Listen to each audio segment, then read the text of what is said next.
তোমার বৌমার জন্য তোমার 80% পাপ ক্ষমা হয়ে গেছে, আর 20% আছে। আর একটু সময় দেন, এ পাপ তুমি ক্ষমা হয়ে যাবে। না, এই পাপের জন্য তোমার বৌমা যদি দিনরাত 24 ঘন্টাও দোয়া করে তাও এই পাপের ক্ষমা হবে না। কেন? কারণ তুমি সেদিন যে রোজাদার ব্যক্তিকে চড় মেরেছিলা, একমাত্র সেই পারে তোমাকে ক্ষমা করতে। তাহলে আমাকে একটা সুযোগ দেন, আমি পৃথিবী থেকে তার সাথে ক্ষমা চেয়ে আসবো।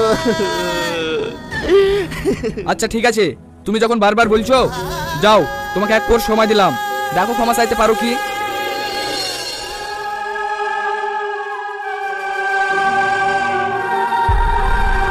সেদিন তোমাকে আমার চড়ার বিশাল বান্ধব হয়ে গেছে, তুমি আমাকে ক্ষমা করে দাও। ভাই, ও ভাই, আমাকে ক্ষমা করে দাও না, আমি তোমার বাঁধাচ্ছি।